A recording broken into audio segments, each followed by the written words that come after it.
What's going on everyone and welcome back to the channel. We are gonna have some new content soon on Infinite Magicraid, probably coming next month. This is a new content in PvE, the 7 Deadly Sins Inferno. And nope, it has nothing to see with the anime called 7 Deadly Sins. There is no collaboration at all, so this is just the name of the content. So this is the new content. We are gonna have 6 different bosses and we are gonna have different difficulties. We are gonna have some keys, but we don't know anything yet about that, how to get some extra keys, etc. Probably we are gonna get some daily to fight against them. I don't know yet if we are gonna be able to challenge them all directly or if we are gonna have some opened on Monday, for example, one open on Tuesday, etc. as we have on other similar games. I don't know more about that yet. The content is going to be divided into 2 parts. We are going to have the Inferno exploration and then the ultimate challenge based on the difficulty coefficient.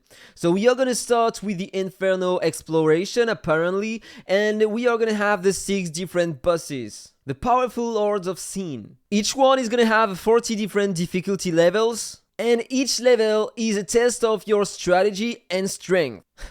And adventurers can choose different difficulties to challenge based on their own combat power. Every boss has some unique skills and combat styles. We are gonna need to study them carefully to find ways to overcome them. I love that sentence. It was the same comment in fact for the Endless Cloister when it was first released, but today even if you have some strategy you don't care about that because only the stats does matter in that content. The difficulty is just insane. We can't beat bosses inside of it.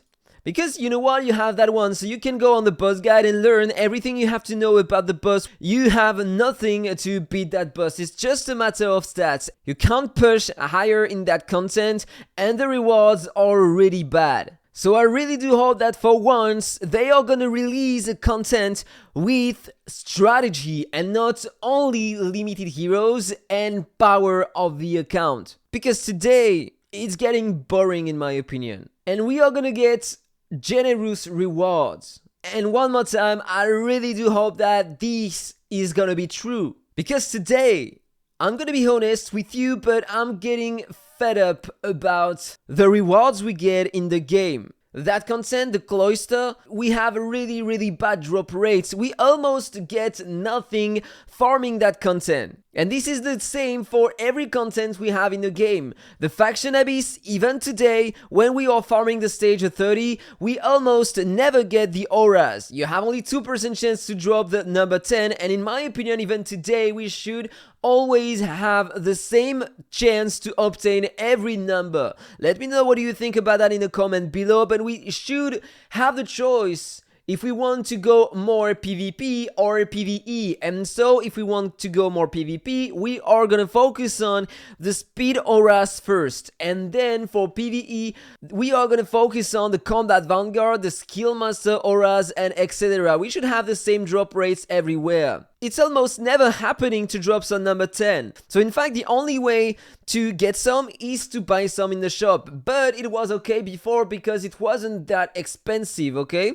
Before we had some wishes, we could summon for heroes, and it was okay because if you decided to pay in the game, you had to focus on the heroes first, and then once you had the heroes, you could progress through the game. But then they added the echoes. And the echoes, you have one new every 2 weeks, and you need to cover some wishes into echoes if you want to summon some, so you can get less heroes. And you can't focus on one echo at once because you have a new one every 2 weeks, and so you have to decide whether you want the new one without any star or to power up the old one. Or you have to spend everything you have, but generally you spend to get limited heroes, and it costs 500 to 700 euros depending on your luck every month or every 2 months. But this is a lot of budget, and if you want to buy everything today, you have to decide whether you want the limited heroes or the echoes or normal heroes. And now the blessings, because the only way to get some blessings is to buy some in the auction house, but this is really expensive.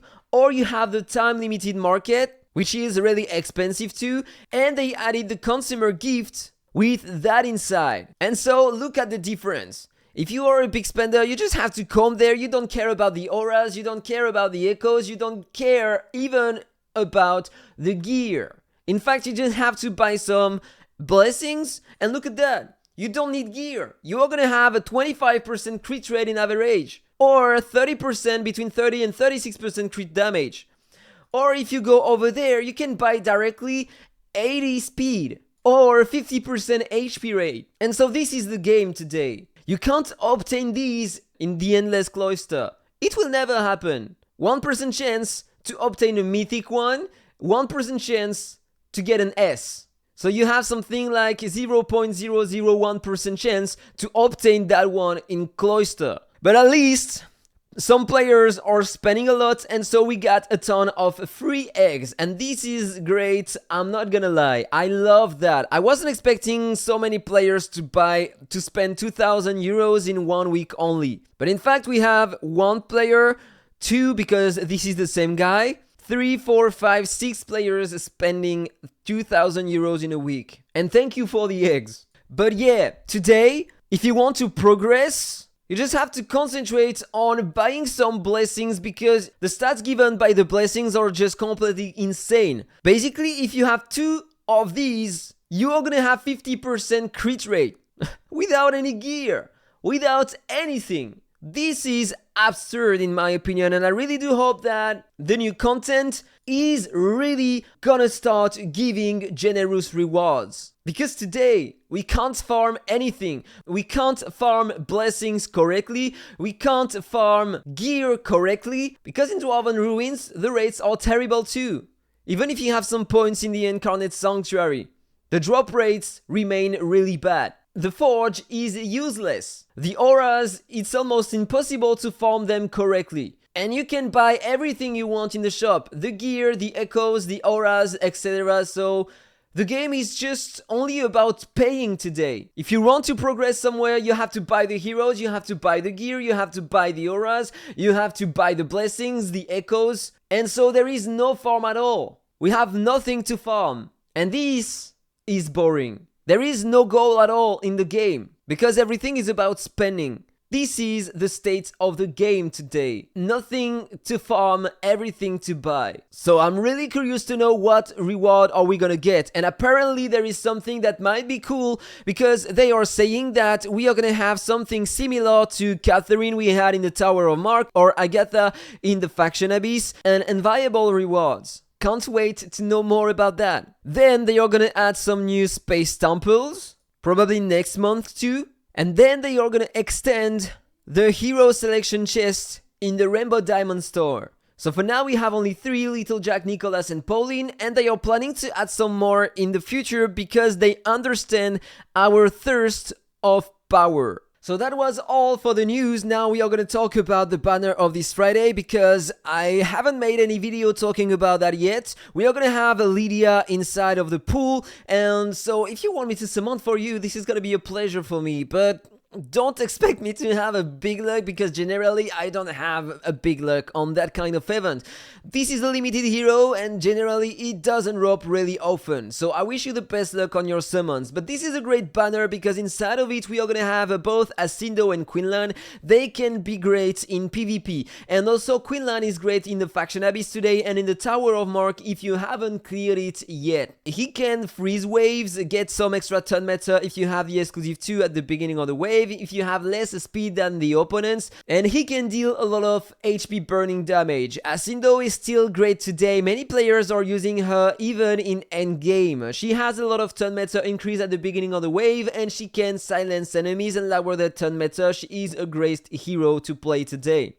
We have Juewu. I still have to try him a bit more, but he is an interesting hero for PvP mostly. He can fear a lot of enemies in front, get a lot of turn meta, and deal some nice damage, so that's a pretty cool unit.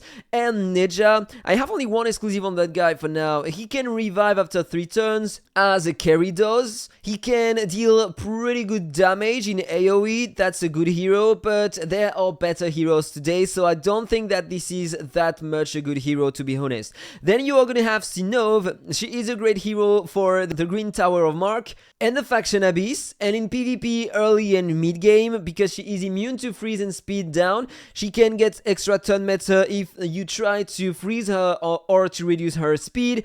She can reduce the speed and turn meta of the enemies, increase your own turn meta, shield your heroes and heal them. She is a great epic hero. Gertrude is great if you want to have more shield effect on your heroes. Dio is not a good hero, and Karela can remove the shield in the blue Tower of Mark, so she is good for that. And I think that today her passive is broken, because normally when one of your hero is taking a debuff, passively she should cleanse that hero, but it's never happening today, so I think that she has something broken. And then they adjusted 3 features, not big features, so we don't really care about that. But this is still a bit more quality of life. So I think that was all for the video. You understood my point of view about the game right now. This is really boring because in every content we can't farm anything good. So I really do hope that in the future they are gonna start listening to the player base and upgrade the drop rates in every content, so we can start finally to drop some interesting stuff in different content in the game.